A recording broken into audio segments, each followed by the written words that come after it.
بسم اللہ الرحمن الرحیم۔ السلام علیکم ورحمۃ اللہ وبرکاتہ۔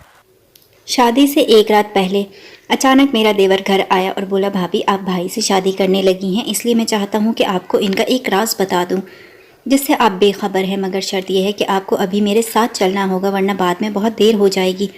میں سمجھی بچہ جھوٹ کیسے بول سکتا ہے، کیونکہ دیور کوئی 15-16 سال کا ہی تھا۔ فوراً اس کے ساتھ چلی گئی۔ وہ مجھے ایک ویران جگہ پر لے گیا اور بولا اب آپ راز جاننا چاہتی ہیں تو آنکھوں پر پٹی باندھ دیں اور جب میں کہوں تبھی پٹی اتاریے گا۔ میں بہت گھبرا گئی تھی مگر اپنی آگے کی زندگی کا سوچ کر میں مان گئی۔ میں جو آگے بڑھتی جا رہی تھی مجھے کچھ عجیب سا خود پر وزن محسوس ہو رہا تھا۔ تھوڑی دیر کے بعد کسی نے جھٹکے سے میری آنکھوں سے پٹی ہٹا دی تو میری روح کانپ اٹھی۔ میرے BA کے امتحانات ہونے والے تھے، میں تو بہت ہی پہلے سے ہی پریشان تھی۔ سارا سال میں نے خوب عیاشی میں گزارا تھا۔ میری دوستیں بھی میری طرح غیر سنجیدہ سی تھیں۔ وہ اکثر کہا کرتی تھیں کہ ایک یہی سال ہے ہمارے پاس، ہمیں آپس میں موج مستی کر لینا چاہیے، اس کے بعد تو گھریلو ذمہ داریاں ہماری کمر توڑ دیں گی۔ امتحانات کا کیا ہے، آخری مہینے میں تیاری کر لیں گے ہم۔ مجھے ان کی بات قدرے مناسب لگا کرتی تھی کیونکہ میں نے ہمیشہ ہی ایسے کیا تھا۔ میں سارا سال بالکل بھی کتاب کو ہاتھ نہیں لگاتی تھی اور آخر دنوں میں خوب جی جان مار کر محنت کرتی تھی اور کامیاب بھی ہو جایا کرتی تھی۔ اب مسئلہ یہ تھا کہ آئے دن ہمارے گھر مہمان آیا کرتے تھے۔ یہ مہمان عام بالکل بھی نہ تھے۔ اکثر امی ابو سے ملنے کے لیے آیا کرتے تھے تو میں اپنی پڑھائی کا بہانہ کر کر اٹھ جایا کرتی تھی، مگر اب اصل مسئلہ تو یہ تھا کہ یہ مہمان میرے لیے بلائے جاتے تھے، میرے رشتے کے لیے۔ امی چاہتی تھیں کہ امتحانات سے فارغ ہوتے ہی میری شادی کر دی جائے اور اسی وجہ سے وہ مجھے پڑھائی کرنے کا بھی موقع نہیں دے رہی تھیں۔ میں اپنے مستقبل کے بارے میں سوچ کر بہت پریشان رہا کرتی تھی کہ نہ جانے اب آگے کیا ہونا ہے۔ پتہ نہیں میں اس بار پاس بھی ہو پاؤں گی یا نہیں، اور پھر نہ جانے میرا رشتہ کیسے لوگوں سے جڑ جائے گا، میرا شوہر میرا خیال بھی رکھ پائے گا یا نہیں۔ روز روز آنے والے رشتوں سے کچھ میرے والدین کو پسند نہ آتے تھے اور کچھ کو میں پسند نہیں آتی تھی، اور یوں یہ معاملہ طول پکڑتا گیا تھا۔ اب میرے امتحانات میں فقط 2-3 دن باقی رہ گئے تھے اور حد تو یہ تھی کہ امی نے آج بھی گیسٹ گھر میں بلا لیے تھے۔ میں امی سے بولی میں نے اب کسی کے سامنے نہیں جانا، مجھے پڑھنے دے، میں بہت بیزار ہو گئی ہوں۔ یہ سب دیکھ دیکھ کر امی بھی میری پوزیشن سمجھتی تھی، کہنے لگیں اچھا یہ بس آخری رشتہ ہے، اگر اب بھی بات نہ بنی تو ہم تمہیں تنگ نہیں کیا کریں گے۔ میں نے دل میں دعا کی تھی کہ ایسا ہی ہو۔ یوں تو گھر میں کوئی بھی مہمان آتا تو میں امی کی مدد کیا کرتی تھی، مگر وہ بیچاری خود ہی کچن میں مصروف رہتی تھیں اور مجھے کہتی تھیں کہ تم پڑھتی رہو، جب لڑکے والے آئیں گے تو میں تمہیں آواز دے دوں گی۔ اب بھلا پریشانی میں مجھ سے کیا خاک پڑھائی کی جانی تھی۔ میں تو کتاب سامنے رکھ کر اپنے اچھے نصیب کے لیے اللہ کے حضور دعائیں کرتی رہتی تھی۔ شام 4 بجے امی میرے کمرے میں آئیں اور کہنے لگیں ہانیہ اب تم تیار ہو جاؤ، تمہیں دیکھنے کے لیے لوگ آ گئے ہیں۔ میں نے کہا تیاری کیا کرنی بھلا، بس صاف کپڑے پہنائے اور منہ ہاتھ دھو کر باہر آ گئی۔ امی مجھے ان لوگوں کے سامنے لے گئی تھیں۔ میں نظریں جھکا کر بیٹھی ہوئی تھی۔ لڑکے کی والدہ کہنے لگی ماشاءاللہ آپ کی بیٹی تو بہت پیاری ہے، ہم نے اس کی جتنی تعریف سنی تھی اس سے بڑھ کر اسے پایا ہے۔ اب میرا کانفیڈنس ذرا بحال ہو گیا تھا تو میں نے سر اٹھا کر دیکھا، میری امی کی عمر کی ہی ایک خاتون بیٹھی تھی اور ساتھ میں کوئی 14-15 سال کا لڑکا تھا۔ جب میری نظریں اس پر پڑیں تو مجھے عجیب سی جھرجھری سی آ گئی تھی، کیونکہ وہ مجھے جس انداز سے دیکھ رہا تھا وہ عام ہرگز نہیں تھا۔ وہ ٹکٹکی باندھے بس مجھے ہی دیکھتا چلا جا رہا تھا، ایسا لگ رہا تھا جیسے وہ میرے چہرے سے میرے اندر کے مزاج کو جاننا چاہتا ہو۔ تب میں آنٹی سے کہنے لگی بتاؤ بیٹا پھر تمہیں ہانیہ کیسی لگی، یہ تمہیں اپنی ہونے والی بھابھی کے طور پر منظور ہے کیا؟ وہ لڑکا بولا امی مجھے یہ بہت پسند آئی ہے، میں چاہتا ہوں کہ بھائی کی شادی اسی سے ہو، جیسے میرا بھائی لاکھوں میں ایک ہے ویسے ہی میری بھابھی بھی لاکھوں میں ایک ہے۔ عموماً میں اپنی تعریف سن کر بہت خوش ہو جایا کرتی تھی، مگر اس لڑکے کے منہ سے یہ باتیں سن کر مجھے جھرجھری سی آ گئی تھی۔ ایسا لگ رہا تھا جیسے وہ کچھ جتلا رہا ہو، باتیں بنا رہا ہو۔ آنٹی کہنے لگیں بس جی بہن منہ میٹھا کروائیں، بات پکی ہو گئی، ہمارے شاہد نے بھابھی کو پسند کر لیا ہے تو سمجھو سب کچھ سیٹ ہو گیا ہے، اب ہمیں آپ کی جانب سے جواب چاہیے اور اچھا ہی جواب چاہیے۔ یہ سن کر میں جلدی سے اٹھ کر کچن میں آ گئی تھی۔ اب آگے جو کچھ بھی تھا وہ میرے والدین نے ہی طے کرنا تھا۔ مہمان چلے گئے تھے تو امی میرے پاس آئی تھیں، کہنے لگی ہانیہ یہ لوگ بہت مناسب تھے، تمہارے ابو نے بھی اس رشتے کے لیے ہاں کر دی ہے، اب ہمیں تمہارے فیصلے کا انتظار ہے۔ امی نے میرے سامنے لڑکے کی تصویر رکھ دی تھی۔ وہ کہنے لگیں یہ ہے لڑکا جس کا تمہارے لیے رشتہ آیا ہے، اس کا نام شان ہے، یونیورسٹی میں پڑھا، یونیورسٹی سے پڑھا ہوا ہے، اپنے مرحوم باپ کا بزنس سنبھالتا ہے، بہت ہی لائق لڑکا ہے۔ تمہارے ابو اس سے مل چکے ہیں اور چاہتے ہیں کہ تم بھی اب ہاں کہہ دو۔ میں نے اس لڑکے کی تصویر پر نگاہ ڈالی تو میرا دل سرشار ہو گیا تھا، کیونکہ وہ اچھا خاصا ہینڈسم لڑکا تھا۔ میں بولی امی شادی بیاہ کے معاملات تو آپ ہی طے کریں گے، اگر آپ کو اس رشتے پر کوئی اعتراض نہیں ہے تو مجھے بھی اس شادی سے کوئی مسئلہ نہیں ہے۔ میری امی مجھے ڈھیر ساری دعائیں دے کر چلی گئی تھیں۔ ابو کو جب میری رضامندی کے متعلق پتہ چلا تو انہوں نے فوراً فون کر کے اس رشتے کے لیے ہاں کر دی تھی۔ اگلے ہی دن میری ہونے والی ساس انگوٹھی کے ساتھ حاضر ہو گئی تھیں۔ مجھے تو یقین ہی نہیں ہو رہا تھا کہ یہ سب کچھ اس قدر جلدی ہو رہا تھا۔ جھٹ پٹ میں تو کبھی خواب میں بھی نہیں سوچا تھا، کیونکہ میں تو پچھلے چند مہینوں میں بہت کچھ سہا تھا۔ میں بہت سے لوگوں کے سامنے سج سنور کر گئی تھی۔ اب بھی یہ لگ رہا تھا کہ صدیاں گزر جائیں گی اور میں یوں ہی مناسب رشتے کا انتظار کرتی رہوں گی۔ حالانکہ میں اچھی خاصی شکل و صورت کی مالکن تھی، لوگ مجھے دیکھ کر تعریف کیے بنا نہیں رہ پاتے تھے، مگر نہ جانے مجھے ریجیکٹ کرنے والوں کو کیسی بہو چاہیے تھی۔ آنٹی نے جب مجھے شان کے نام کی انگوٹھی پہنائی تو ایک دم سے میرے جذبات اور احساسات بدل گئے تھے۔ میں جی اٹھی تھی۔ میری ہونے والی ساس کو چاہتی تھی کہ میں اب شان سے بھی رابطہ کر لوں کہ ہم دونوں کے درمیان ذہنی ہم آہنگی ہو جائے، مگر امی کہنے لگیں کہ ابھی بچی کے امتحانات ہو جائیں تو پھر سوچیں گے کیا کرنا ہے۔ اب میرا پڑھائی میں کیا خاک دل لگنا تھا۔ خیر میرے پرچے پورے 20 دن میں چلے گئے تھے، پڑھائی میں میرا دل تو لگنا ہی نہیں تھا، مجبوری تھی کہ مجھے پڑھنا پڑتا تھا۔ خیر جب میں فارغ ہو گئی تو میری ساس گھر آ گئی تھی، کہنے لگیں کہ ہمیں شادی بہت ارجنٹ کرنا ہے، جس قدر جلدی ہو ممکن ہمیں ڈیٹ دے دیں۔ امی نے ابو سے بات کی تو وہ بولے کہ ایک نہ ایک دن تو شادی ہونی ہی ہے، اچھا یہی ہے کہ ہم لڑکے والوں کی خواہش کا احترام کریں۔ اس لیے ابو نے رضامندی ظاہر کر دی تھی اور اگلے ہی ہفتے میری شادی طے پا چکی تھی۔ یوں تو یہ رشتہ امی کو بہت ہی پسند تھا، مگر وہ اب کہنے لگی تھیں کہ آخر ایسی بھی کیا بات ہے کہ لڑکے والوں نے ہتھیلی پر سرسوں جما لی ہے۔ مجھے تو دال میں کچھ کالا لگ رہا ہے۔ امی کی بات سن کر تو میں بہت پریشان ہو گئی تھی، مگر ابو کہنے لگے کہ تم عورتیں تو بلا وجہ ہی چیزوں میں نقص نکالتی رہتی ہو۔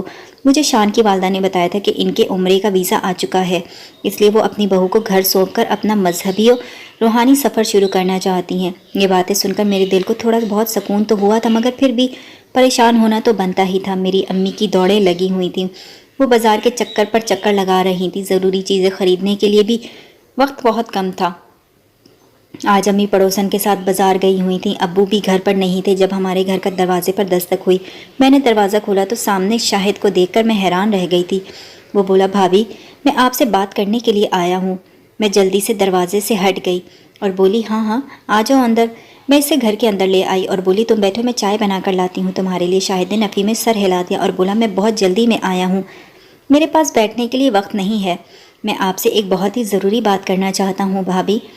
میں بولی بتاؤ کیا کہنا چاہتے ہو؟ وہ بولا بھابھی آپ اس رشتے سے انکار کر دیں، آپ شان بھائی سے شادی مت کریں، آپ اس کے ساتھ خوش نہیں رہ پائیں گی۔ میں بولی کیوں، تم ایسا کیوں کہہ رہے ہو؟ میں بہت زیادہ ہی متفکر ہو گئی تھی۔ وہ کہنے لگا میں اپنے بھائی کو بہت اچھے طریقے سے جانتا ہوں، اس لیے کہہ رہا ہوں کہ گھاٹے کا سودا ہرگز مت کریں۔ آپ شادی کر تو لیں گی، مگر پھر پچھتاوے کے سوا آپ کے ہاتھ میں کچھ بھی نہیں رہے گا۔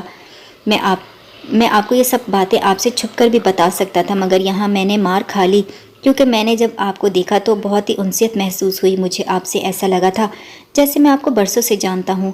جس دن سے ہم آپ کا رشتہ پکا کر کے گئے ہیں، میرے اندر ایک جنگ سی چھڑی ہوئی ہے کہ مجھے کیا آپ کو دکھ دینا چاہیے یا نہیں، مجھے اپنے بھائی کی محبت میں کسی لڑکی کی زندگی تباہ کر دینی چاہیے یا نہیں۔ آخرکار آج میں نے اپنے دل کے سامنے ہار مان لی ہے۔ میں ہر حال میں آپ کو اپنے بھائی سے بچانا چاہتا ہوں اور اس کا واحد حل یہی ہے کہ آپ اس رشتے سے انکار کر دیں۔ آپ کی جگہ اگر کوئی اور لڑکی ہوتی تو شاید میں اس کے سامنے یہ ساری باتیں نہیں رکھ پاتا۔ میں یہاں صرف اور صرف آپ کے لیے آیا ہوں بھابھی۔ اب مجھے آپ سے یہی ریکویسٹ ہے کہ آپ میرے گھر والوں کو اس بات کے متعلق بھنک بھی نہیں لگنے دیجیے گا کہ میں آپ کے پاس آیا تھا۔ میں نے سر ہلا دیا تو شاہد جیسے آیا ہوا تھا ویسے ہی چلا گیا تھا، جبکہ مجھے وہ بہت بڑی فکروں میں ڈال کر چلا گیا تھا۔ کچھ سمجھ ہی نہیں آ رہا تھا کہ کیا کروں۔ شادی کی تاریخ سر پر تھی اور اب شاہد کا انکشاف۔ یہ باتیں سوچ سوچ کر میرا دماغ پھٹنے والا ہو گیا تھا۔ اس چیز کا نتیجہ یہ ہوا کہ جب شام میں امی گھر واپس آئیں تو میں سر باندھ کر لیٹی ہوئی تھی۔ امی نے میری حالت دیکھی تو وہ بہت گھبرا گئی تھیں، کہنے لگیں میری بچی کیا ہو گیا ہے تمہیں؟ اچھی بھلی حالت میں تمہیں چھوڑ کر گئی تھی۔ میں رونے لگی اور بولی امی مجھے یہ شادی نہیں کرنی۔ امی نے میرے چہرے کو بڑے غور سے دیکھا تھا، پھر وہ کہنے لگی کہ مجھے بتاؤ کیا بات ہوئی ہے؟ تم اس شادی پر کچھ دن پہلے تک تو رضامند تھی، پھر اچانک سے کیا ہو گیا ہے تمہیں؟ میں نے شاہد سے وعدہ کیا تھا، اس لیے اس کا نام لے کر امی کو کوئی بھی بات نہیں بتا سکتی تھی۔ میں بولی امی مجھے اس بات کی سمجھ نہیں آ رہی کہ یہ لوگ ہتھیلی پر سرسوں کیوں جما رہے ہیں، انہیں اس قدر جلدی کیوں شادی کرنی پڑ رہی ہے؟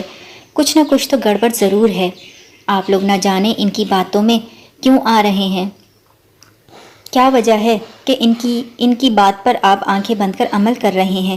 امی آپ کی 10 بیٹیاں تو نہیں ہیں نا؟ آپ کو فکر تو ہے کہ بڑی کی شادی کر دوں تو چھوٹی کی عمر نکل جائے گی۔ امی کے چہرے پر اداسی پھیل چکی تھی، وہ کہنے لگی میں فقط تمہارے ابو کی وجہ سے مجبور ہوں، نہیں تو میں بھی اتنی جلدی میں تمہاری شادی نہیں کرنا چاہتی تھی۔ تم یقین کرو میں نے تمہارے ابو سے اس متعلق بات کی ہے، میں نے کہا کہ ان سے کہیں، مگر وہ میری بات سننے پر رضامند نہیں ہے۔ اب تم ہی کہو کہ میں کیا کروں؟ تم ایک دفعہ اپنے ابو سے بات کر لو، انہوں نے آج تک تمہاری کوئی بات نہیں ٹالی۔ مجھے 100% یقین ہے کہ وہ آگے بھی تمہاری مرضی کے خلاف کوئی فیصلہ نہیں کریں گے۔ ہم دونوں ماں بیٹی ابھی بات کر ہی رہے تھے کہ گھر کے دروازے پر دستک ہوئی تھی۔ یہ دستک میں بخوبی پہچانتی تھی، یہ ابو ہی تھے۔ امی نے میری جانب دیکھا اور کہنے لگی جلدی سے بستر پر لیٹ جاؤ، میں تمہارے ابو سے کہوں گی کہ تمہاری طبیعت خراب ہے اور تم مجھ سے بات نہیں کر رہی، اس طرح مجھ پر بھی الزام نہیں آئے گا۔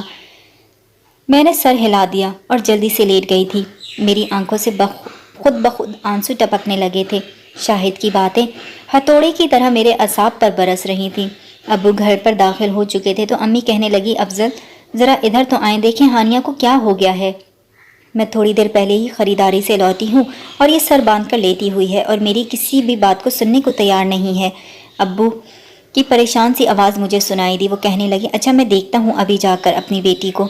ابو نے میرے سر پر ہاتھ پھیرا اور بولے کیا بات ہے بیٹا، بخار ہو گیا ہے کیا تمہیں؟ میں پھوٹ پھوٹ کر رونے لگی تھی اور بولی ابو میں یہ شادی نہیں کرنا چاہتی۔ میری بات سن کر ابو بولے کیا ہو گیا ہے تمہیں؟ ابھی کل تک تو تم اس رشتے پر رضامند تھیں۔ میں بولی ابو نہ جانے کیوں میرا دل کہتا ہے کہ یہ رشتہ میرے لیے اچھا ثابت نہیں ہوگا۔ میری بات سن کر ابو بولے تم مجھے بتاؤ کہ آج تک میرا کوئی فیصلہ ایسا ہوا ہے جو تمہارے لیے برا ثابت ہوا ہو، کسی چیز نے تمہیں نقصان پہنچایا ہو؟ میں نے نفی میں سر ہلا دیا اور بولی ابو ایسی بات نہیں ہے، مگر پھر یہ بھی دیکھے نا کہ میرا دل مطمئن نہیں ہو رہا، مجھے ایسا لگ رہا ہے کہ کچھ نہ کچھ گڑبڑ ضرور ہے۔ ابو بولے تم میرے بھروسے پر یہ شادی کر لو، اگر تمہارے ساتھ کچھ بھی برا ہوگا تو میرا سر ہوگا اور تمہارا جوتا۔ میں تمہیں اس شادی کے لیے صرف اس لیے مجبور کر رہا ہوں کیونکہ اچھے رشتے بار بار نہیں ملتے، اور میں شان سے بھی مل چکا ہوں، وہ مجھے بہت ہی اچھا لڑکا لگا ہے۔ میں جھٹ سے بولی ابو آپ ایک جہاں دیدہ انسان ہیں، میں آپ کی بات پر آنکھیں بند کر کر بھروسہ کروں گی، مجھے یہ بتائیں کہ آپ کو شان میں کوئی برائی نظر نہیں آئی کیا؟ ابو بولے تم کمال کرتی ہو، اگر وہ مجھے کسی بھی طریقے سے تمہارے لیے نامناسب لگتا تو میں خود ہی انکار کر دیتا، تم میری ایک اکلوتی بیٹی ہو، میں جان بوجھ کر تمہیں کسی دلدل میں کیوں پھینک سکتا ہوں؟ میں ابو کی باتیں سن کر مطمئن ہو چکی تھی، میں نے آنسو پونچھ دیے تھے اور بولی ابو آپ نے تو آج تک میرے لیے کوئی غلط فیصلہ نہیں کیا، مجھے اس بات پر 100% یقین ہے کہ آپ آئندہ بھی ایسا کچھ نہیں کریں گے۔ ابو مسکرا دیے تھے، انہوں نے میرے سر پر پیار دیا اور بولے مجھے تم سے اسی چیز کی توقع تھی میری بیٹی۔ میں نے شاہد کی تمام باتوں کو اپنے ذہن سے جھٹک دیا تھا۔ میں نے سوچا کہ ایک 15 سال کے بچے کی باتوں میں آ کر میں اپنے باپ کے 55 سالہ تجربے کو رد نہیں کر سکتی۔ اگر انہوں نے میرے لیے یہ رشتہ پسند کیا ہے تو یقیناً کوئی نہ کوئی خاص بات اس میں ضرور ہوگی۔ خیر اب مجھے بھی ہر چیز کو انجوائے کرنے لگی تھی، سب کچھ بہت اچھا تھا، یہاں تک کہ مہندی کی رات بھی آ گئی تھی۔ امی نے میری دوستوں کو گھر پر بلایا تھا، محلے کی بچیاں کچھ عورتیں بھی آئی ہوئی تھیں اور چھوٹی سی مہندی کی رسم ہو گئی تھی۔ سب لوگ جب اپنے گھروں کو رخصت ہو گئے تھے تو میں بھی اپنے کمرے میں آ کر سونے کے لیے لیٹ چکی تھی۔ میں نے شان کی تصویر کو ہاتھ میں تھام رکھا تھا۔ میں اس سے مخاطب ہو کر بولی کل تم میری زندگی میں شامل ہو جاؤ گے، مجھے امید ہے کہ تم میرے لیے بہترین شریک حیات ثابت ہوگے۔ میں یوں ہی باتیں کرتی کرتی گہری نیند سو گئی تھی جب مجھے احساس ہوا کہ کسی نے مجھے جھنجھوڑ کر اٹھایا ہے۔ میں اٹھ کر بیٹھ گئی تھی، سامنے کھڑے شخص کو دیکھ کر تو میری سٹی گم ہو گئی تھی۔ یہ کوئی اور نہیں بلکہ میرا چھوٹا دیور شاہد تھا۔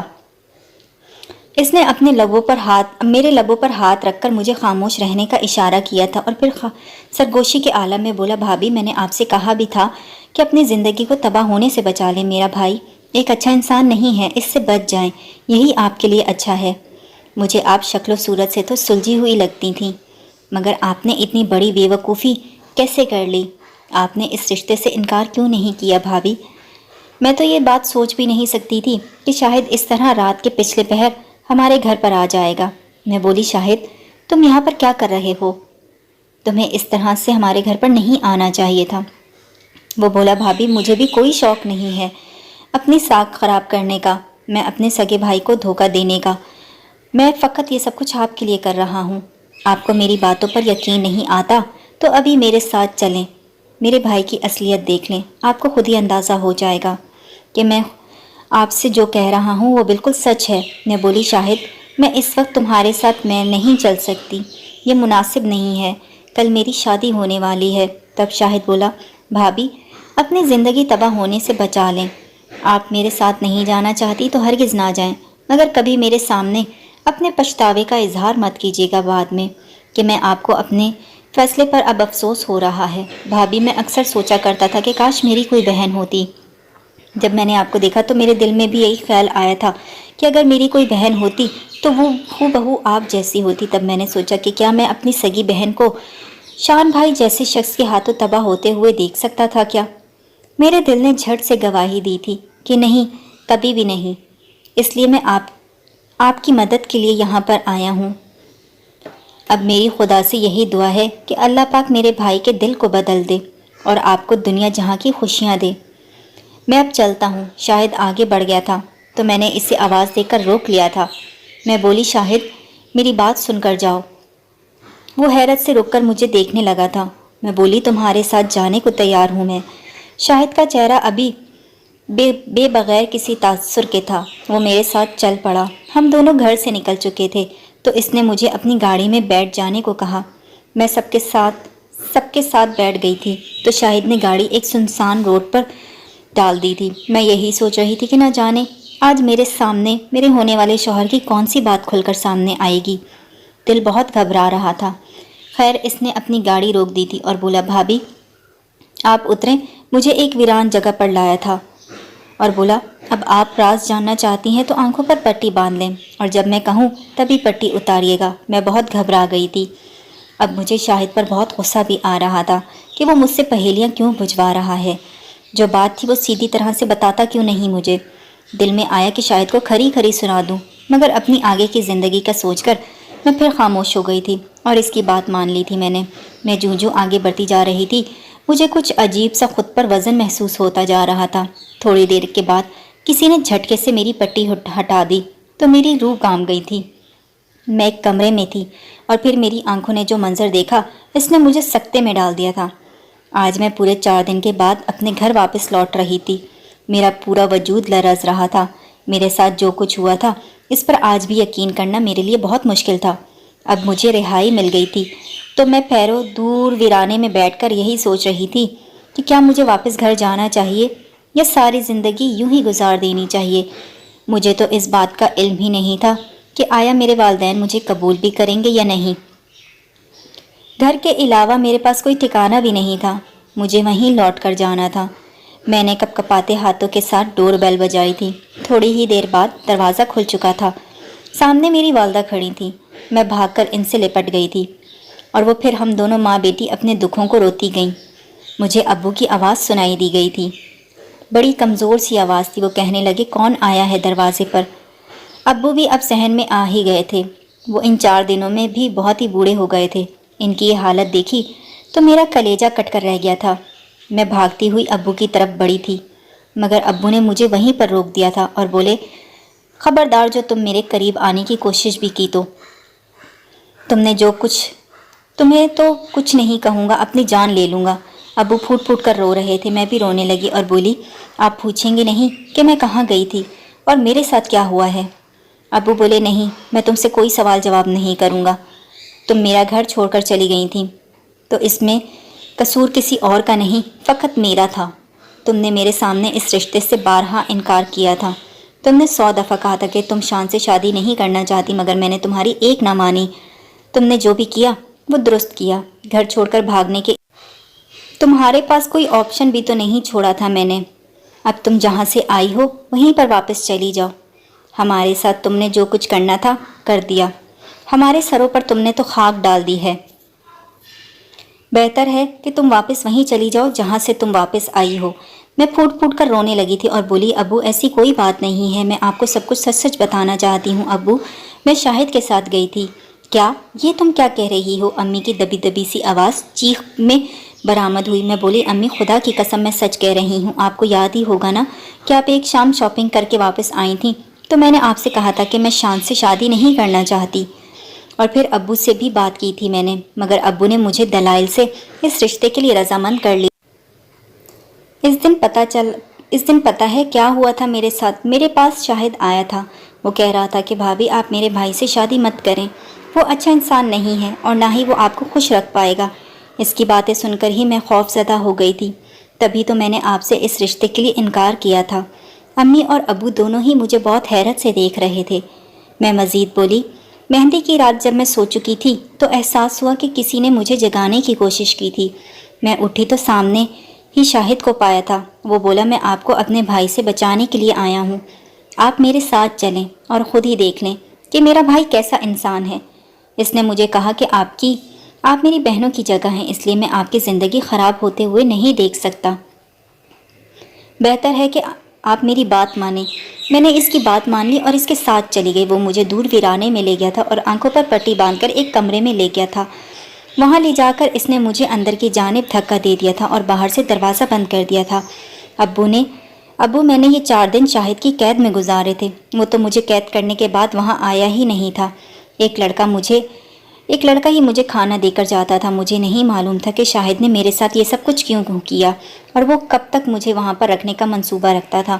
میں نے خود ہی اپنی مدد آپ کے تحت فرار ہونے کا رستہ تلاش کر لیا تھا۔ آج جب وہ لڑکا آیا تو میں نے اس کے سر پر گلاس دے مارا، جس سے وہ بے ہوش ہو چکا تھا اور مجھے فرار ہونے کا موقع مل چکا تھا۔ ابو مجھے ٹکر ٹکر دیکھ رہے تھے۔ میں آگے بڑھ کر بولی، ابو میں آپ کی بیٹی ہوں، کبھی آپ کے ساتھ غداری نہیں کر سکتی، آپ کو دھوکہ دینے کا میں کبھی بھی نہیں سوچ سکتی۔ خدا کے لیے کچھ کریں، میرے مجرم کو پکڑیں، اسے سزا دلوائیں۔ ابو نے اپنی جیب سے موبائل نکالا اور پھر شان کا نمبر ملایا۔ ابو کہنے لگے، تم فوراً ہمارے گھر پہنچو، ساتھ میں اپنے چھوٹے بھائی کو بھی لے کر آنا۔ اتنا کہہ کر ابو نے فون بند کر دیا تھا۔ وہ بولے کہ اگر تمہاری باتیں سچی ہوئیں تو میں شاہد کو اپنے ہاتھوں سے ختم کر دوں گا۔